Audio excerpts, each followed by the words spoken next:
Hi guys, welcome back to my channel. I hope you've been doing well. Today I want to show you a new purchase, which is in this bag right here, as well as tell you about a bag that I sold. So I did one in and one out.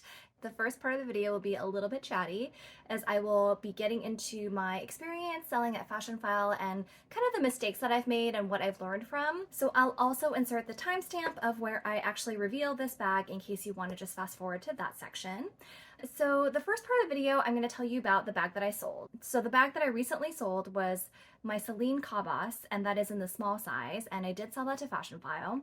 I will link to that reveal video if you are interested in watching, but basically I did purchase it pre-loved in Japan in early 2020. And while I did really love that bag, I used it again fairly recently and the shoulder straps were just like really digging into me. The straps of that bag are pretty thin and there really isn't a lot of reinforcement or any sort of design feature that would make it a little bit more comfortable. And so for the size of the tote, given how small the straps are, I did feel like they were really digging into my shoulder. And because I live in a city, because I walk everywhere, the comfort of carrying a bag, especially a bag that's a little bit bigger and a little bit heavier, is really important to me because I can't just like toss it in my car. Like I do need to carry it out with me if I'm going to be gone all day. So after having recently used it again, I was kind of like, man, I just don't think this is super comfortable. I think I should just let this bag go and it'll go to a better home, especially because you guys know that I have been using my Chloe Woody tote pretty much nonstop, and that's been usually my go-to work bag, and that bag does have reinforced leather bits on the shoulder straps, and so that is much more comfortable for me to carry on a day-to-day basis. So because of that, I did decide to go ahead and part ways with the Celine bag. Fashionphile gave me $700 for it, but since I opted to get a Fashionphile credit, which I'll talk about this a little bit more in my mistakes, I did end up with $770 total. So if you do the credit through Fashionphile, you get 10% bonus on top of what they quote you. And I went back and I checked and I told you guys I purchased the bag pre-loved. I ended up paying about just a little over $1,000 for it in Japan. So that means I ended up losing about $300. So for 2 years, $300, I personally don't think that's that bad. I have certainly lost a lot more on bags in the past that I have bought on a whim thinking they work out for me and then finding out that they don't work out for me and had to sell them at a loss. I also feel like that's not too bad for a bag that's not a Chanel or an Hermes, just because Chanel and Hermes are the only two bags in which you could reasonably end up either breaking even or making a little bit of a profit depending on the bag and the condition. So for a non-Chanel, non-Hermes bag, I felt like that was a pretty fair price, given that Fashionphile is a business and they obviously will need to sell that bag for higher than what they pay me for. And it also saves me the hassle of having to sell it myself online and shipping it and all that stuff. So that was why I decided to go ahead and sell to Fashionphile just for the convenience of it. And I will continue selling to them. I've always had a good experience with it. You never have to accept any offer that they give you. If they give you an offer that you feel like is too low and that you think that you can get a better offer elsewhere, their offers are usually good for 30 days. So you definitely have time to think about it, which is really nice. So that was the bag that I recently let go, and gonna go into my mistakes that I made. So I can't remember how long it's been. I don't think it's been quite a year, but I did sell my Chanel Walk a while ago, and because that was a higher priced, higher valued item, I did decide to get the Neiman Marcus credit for that. And so same thing with the Neiman Marcus credit. I don't know if you guys know this, but a while ago, Neiman Marcus did purchase Fashionphile, so they are within the Neiman Marcus umbrella. So if you do sell to Fashionphile, you can either get the cash or you can do the Fashionphile credit, which gives you 10% extra. You can also do the Neiman Marcus credit, which also gives you 10% extra. Because I sold the Chanel Walk, which was a little over $3,000, I think it was like $3,100 or something like that. This is the mistake that I made. I decided to get the Neiman Marcus credit. And I thought that was a good idea at the time because in my mind, I was thinking this is kind of a good chunk of change and I can use that at the Chanel within Neiman Marcus and get something that I'm actually going to use and love a lot more than I used this walk. And so that was my thinking behind that.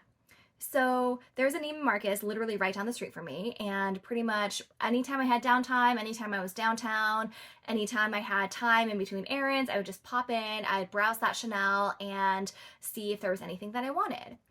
There is literally nothing I want in Chanel. And that part of that is because the Chanel boutique that's within Neiman Marcus is teeny tiny and they never really have any inventory. The popular inventory sell out so quickly.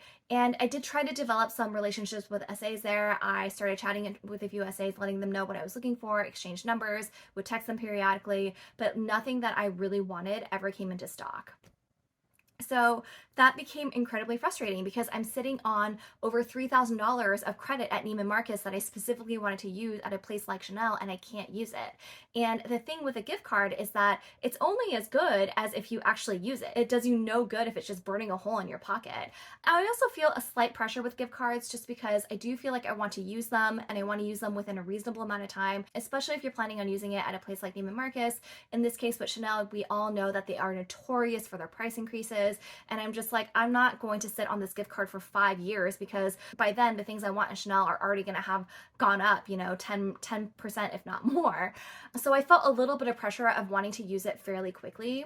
And yeah, so I just became really bummed out when I was just kind of like, man, I'm sitting on a decent chunk of change that I want to use at Chanel, and I just can't use it. And obviously I can't use it at the standalone Chanel boutique across the street from Neiman Marcus because it's not within Neiman Marcus, right? It's not a Chanel gift card, it's a Neiman Marcus gift card.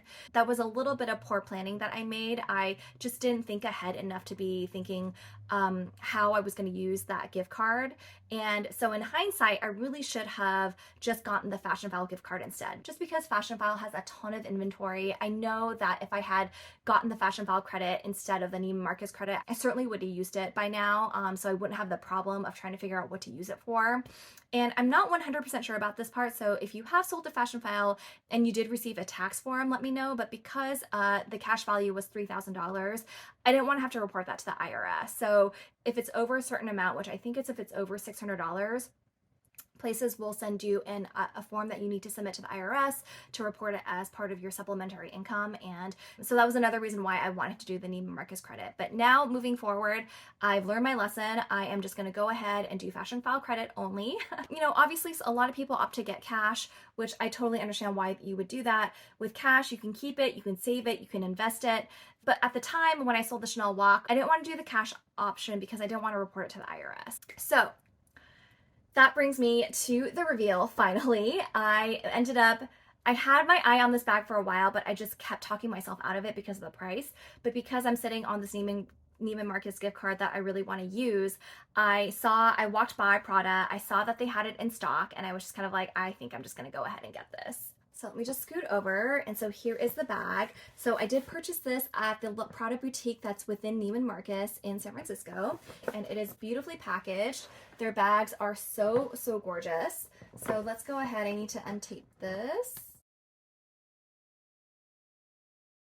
I'm trying not to rip it.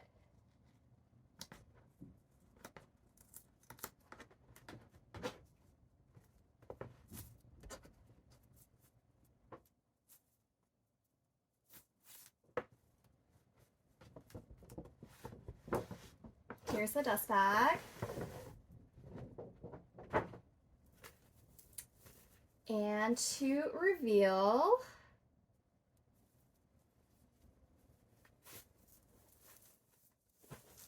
this gorgeous blue Prada Raffia bag, and this is in the rectangular style. I know they have another style that is much more rounded, which I did try on, but I just felt like it overwhelmed me a little bit. But this one I felt like was absolutely perfect, and this blue Raffia color is just so gorgeous. I love it so, so much. Now, I did try to talk myself out of this for the longest time. I had my eye on it, but I just could not justify the price. And they had a price increase recently. So I think this is $1,850 before tax now. And that really bummed me out, but I couldn't find the blue one anyway. They were sold out of it, and they finally got a restock, and I was just kind of like, you know what? I think I'm just gonna go ahead and put my Neiman Marcus gift card towards this.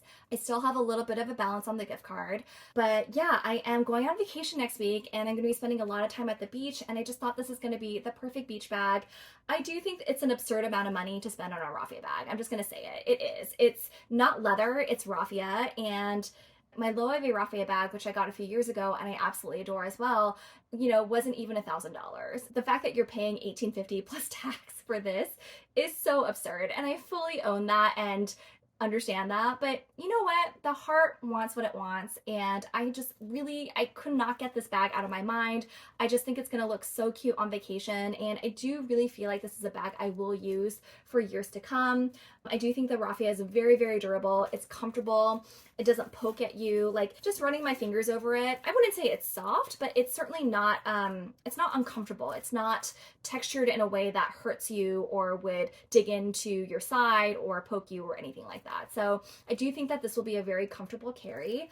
I just love that it's a little bit see-through, so finding your items will be very, very easy. I think it's going to be a perfect little beach tote, summer tote. I also think this would be a perfect bag to take to the farmer's market, just to carry flowers or produce or anything like that. So is it a splurge? Is it kind of ridiculous? Yes. Am I happy that I got it? Yes, I am absolutely thrilled that I got this bag. So basically, my biggest lesson that I learned from this entire experience of buying and selling through Fashionphile is that I never again will get a Neiman Marcus gift card. If I had gotten the Fashionphile credit instead, I could have gotten this bag at a little bit of a discount, which certainly would have been nice. But instead, I got the Neiman Marcus gift card and so had to pay full price for this. Let me know what you guys think. Do you prefer gift cards? Do you prefer cash? I'd love to know what your thoughts are on this. Let me know in the comments. At the end of the day, I was able to get this bag that I wanted despite trying to talk myself out of it all summer. And I really do love this bag, despite the ridiculous price. I think I really will enjoy this bag a lot. But as always, I will certainly keep you guys posted. So thank you guys so much for watching this video. If you like this video and would subscribe to my channel, I would really, really appreciate it. I hope you guys all have a wonderful day and I will see you next time. Take care. Bye.